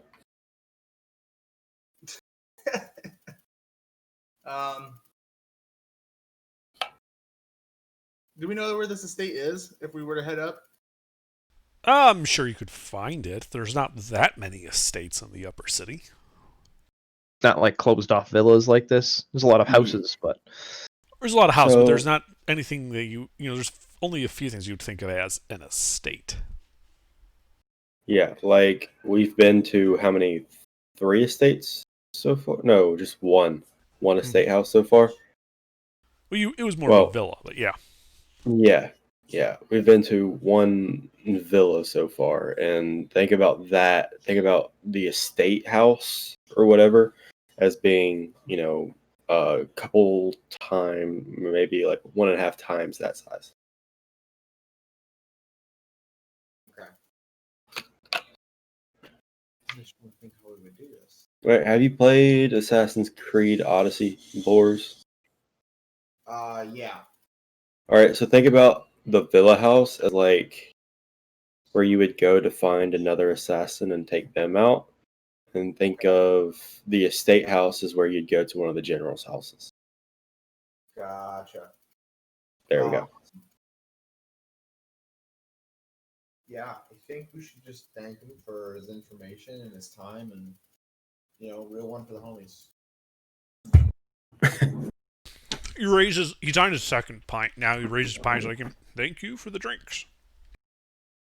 No problem.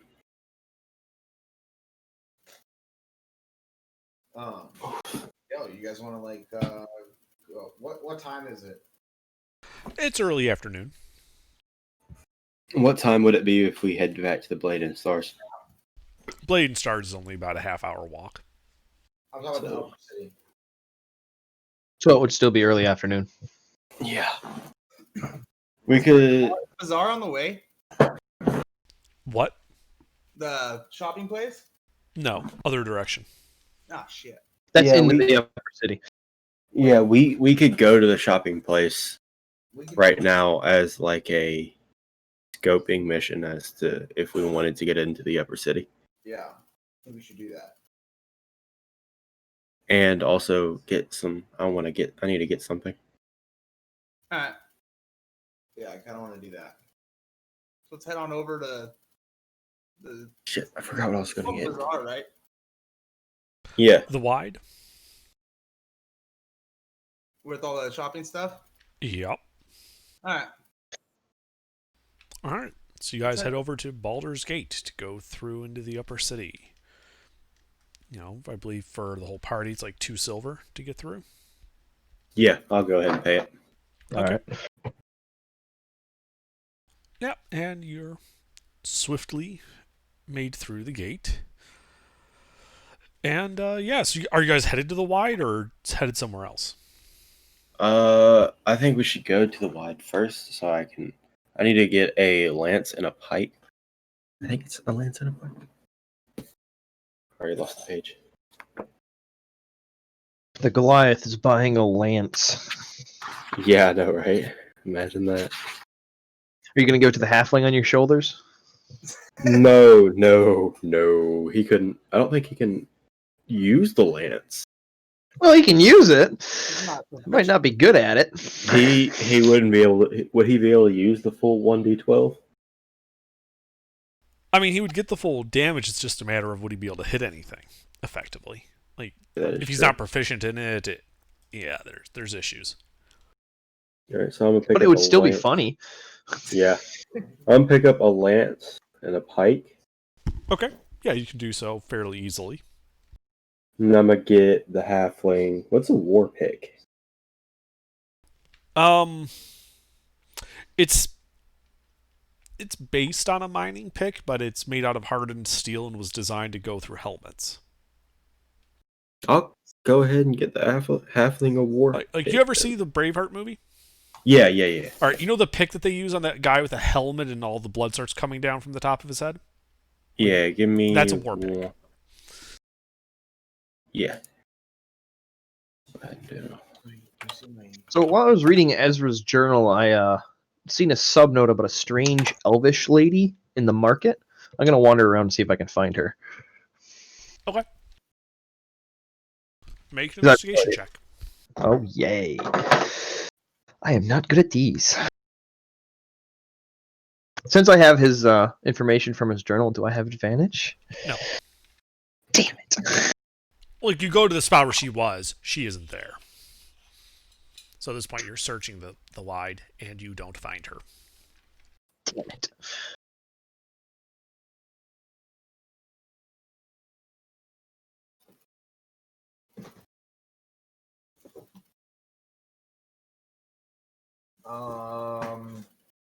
I need to find arrows. Is there a vendor?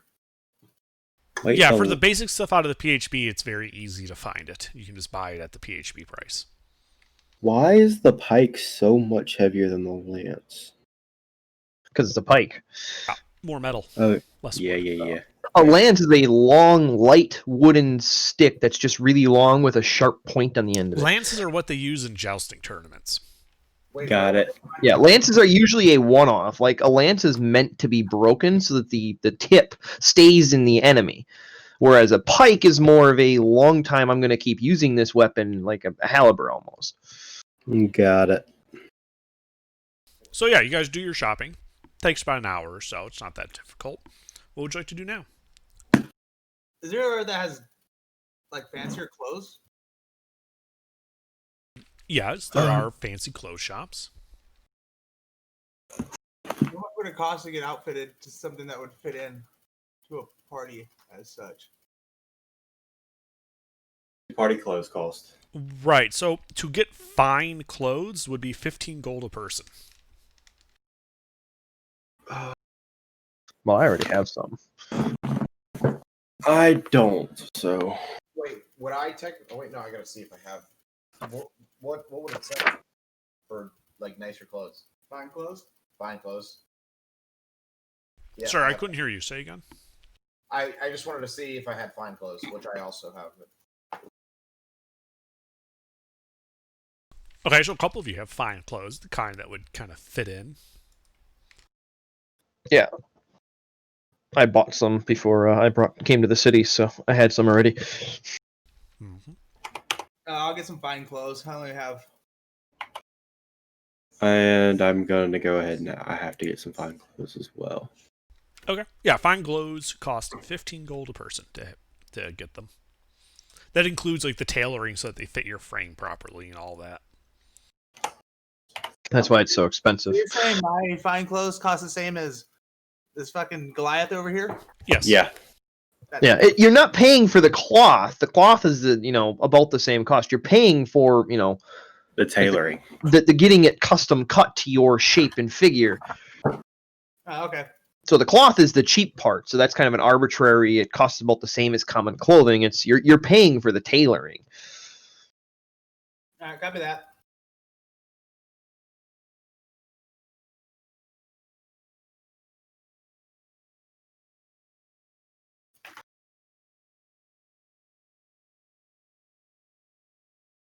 All right, so you guys ready to head in the direction of the Rattle Estate? What is it called? The Radell estate, yes. Or can we ask somebody if they can point us in the direction? Yeah, you can ask the tailor about it, and the tailor would kind of be like, "Oh yeah, it's over in the west side. Just let's see, it'd be just south of the Watchful Shield." Guessing that's a bar in the upper city.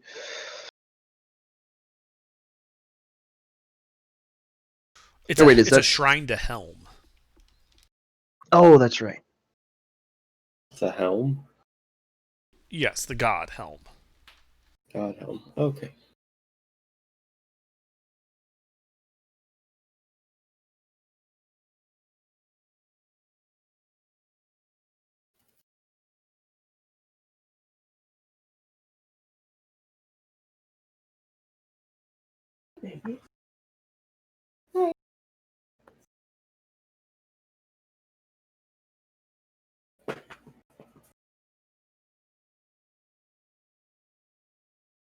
All right, so you guys are headed that way.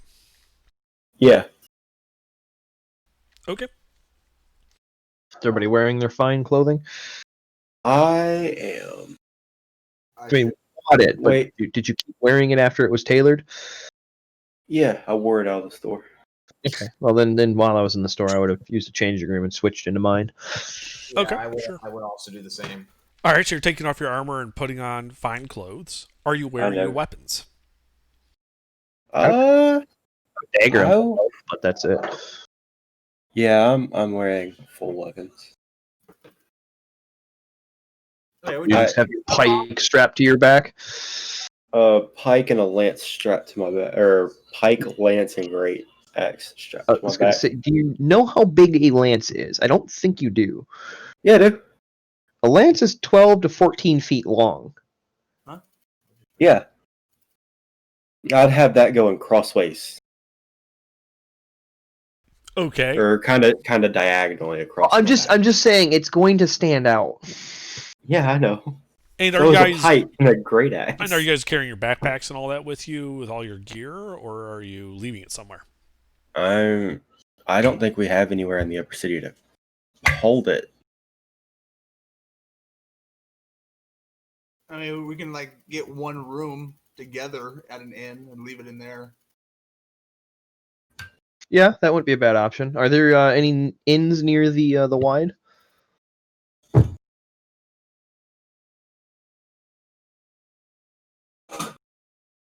He's There looking. is an inn in the upper city called the Three Old Kegs. Ooh, sounds fun. Let's go. All right, yeah, well,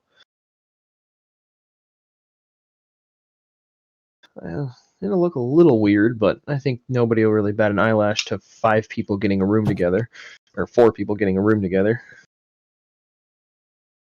I think it's 5.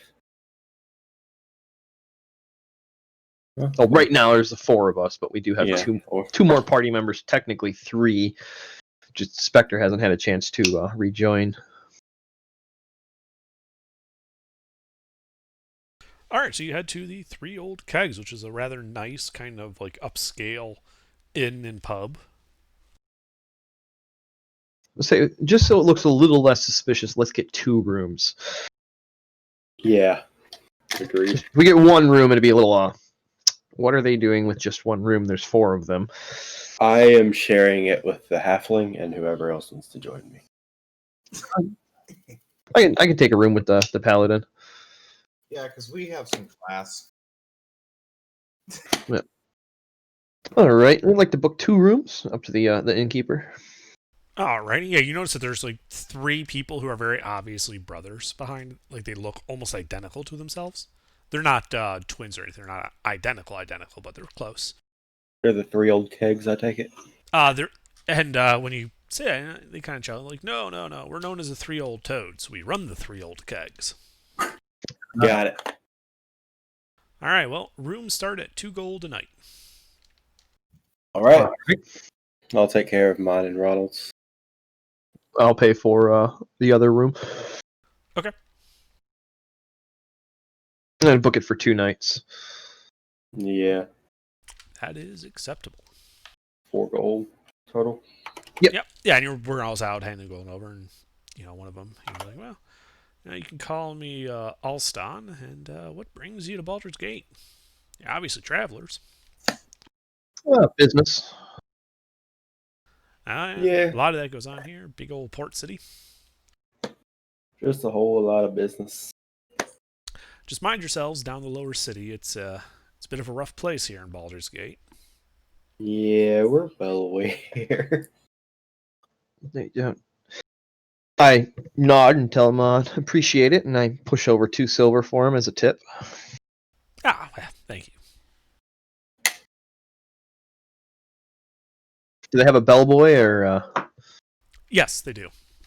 All right. It's like this like maybe 12, 13-year-old kid. I take a couple things out of my bag, including Ezra's cloak, which I put on, and then pass him my bag and ask him to take it to my room. I'm gonna take Right away, sir.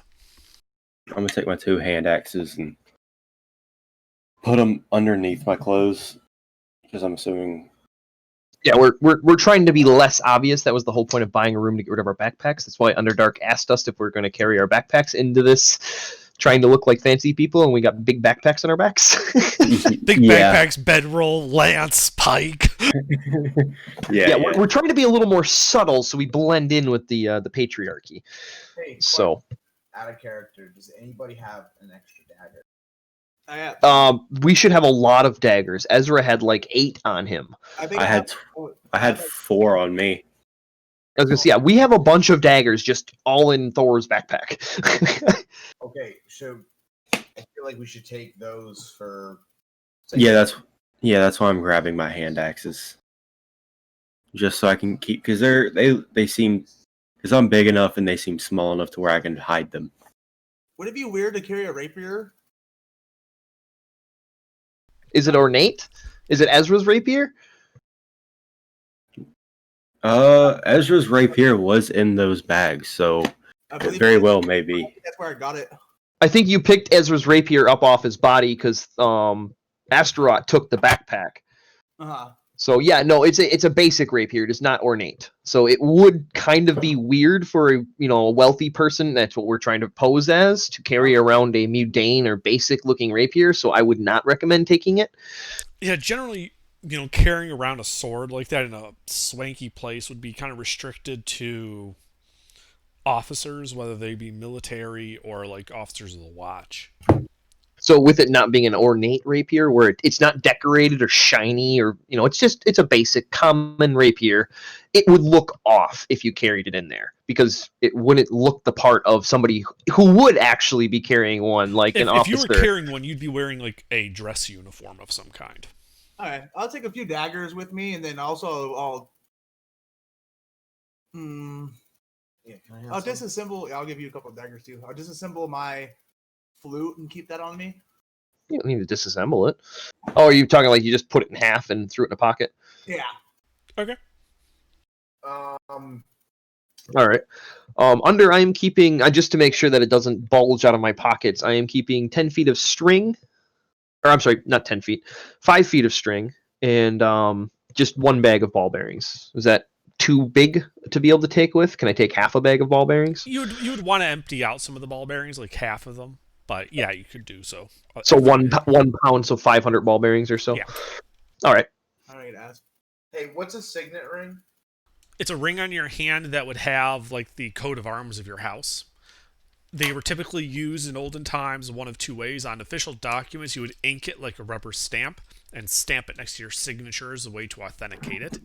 And also when sending letters, you would press it into the wax that's melted over the envelope to seal it, and it would seal with your signet, with the coat of arms of the house to serve as some form of authentication of who sent it and that it is official. And also as security as well, because if the wax seal is disturbed in any way, it would break the seal. Right, and you can't replace it without the signet ring, which they wouldn't have. Oh, there's a trick for that. You just hold a candle to the back of it. And yes, I'm aware there are several tricks, and there's reasons why this fell out of favor. But in medieval times, that was like the standard for security of letters. Also heating up a thin knife and sliding it underneath the wax. There's a lot of ways around that. So the next question: do you think a signet ring would be in character of trying to look like a wealthy person? Yes. Most of the patriarchs are going to be there. They would have signet rings, either on or like nearby, like they like on a necklace or something, if they didn't fit their hand. I'm gonna take the ring and my coins purse, and then I'm gonna leave everything else at the room. And just your daggers, right? And then I would suggest, yeah, okay. I was gonna say I would suggest wearing clothes, but okay. Okay, close too. Yeah, and I never switched yet. I'll switch into my fine clothes. Okay. Is Ezra's thieves' tools capable of being thin enough to strap to my leg so it's hidden? Yeah, of course. They're thieves' tools. Okay. They're not like Tinkerer's kit or something, which is like a small little chest. All right, so I have 5 feet of string, 500 ball bearings, my necklace, and my clothing, and my coin purse, and 2 daggers. Hey, The daggers are out in the open. They're just strapped to my hip. They're not, like super obviously hidden, but they're more ornate than normal. Hey, question. One more question. Could I would wearing chainmail underneath my clothes be too noticeable? Would it be obvious? It would be pretty obvious. Remember, these are clothes that were tailored to you. If they don't fit right, they would be noticed.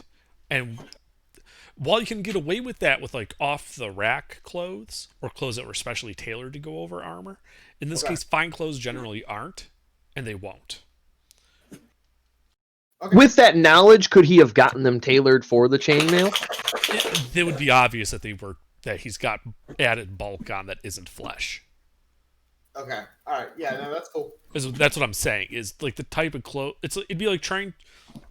If you've ever seen like a politician wearing a heavy bulletproof vest under a suit, that's what it would look like.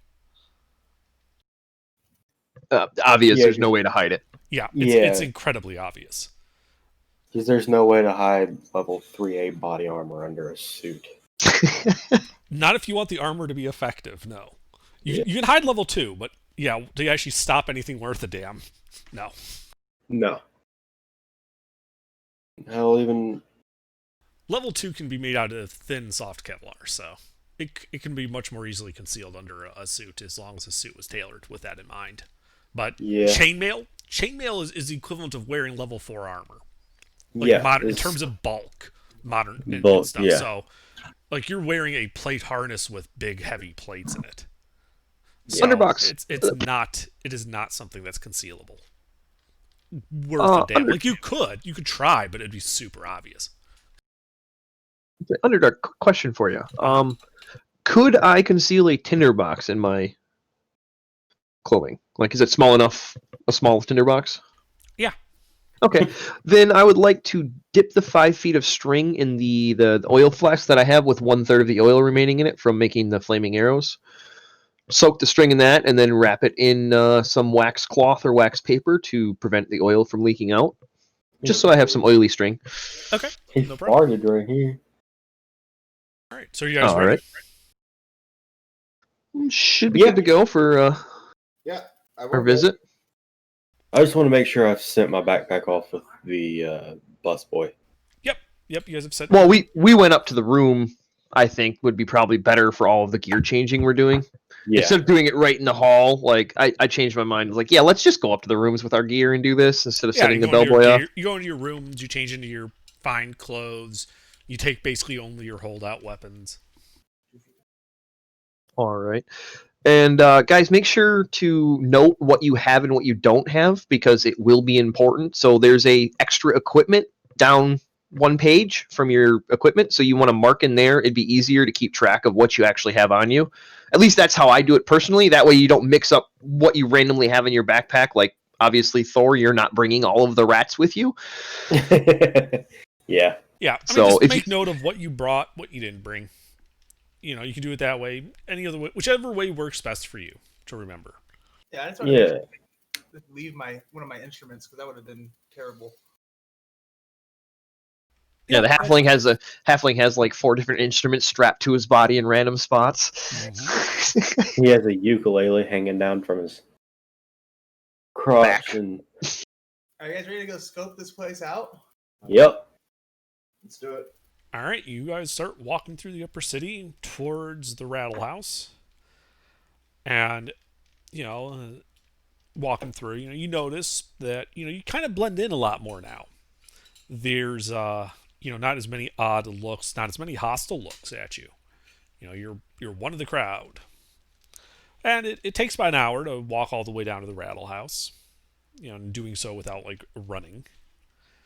And you can tell that the sun is starting to get low on the horizon, and you're pretty sure the wash is going to start kicking people out soon.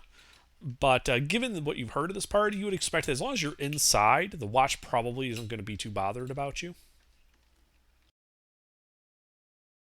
And yeah, you can see the Rattle House kind of coming around the corner.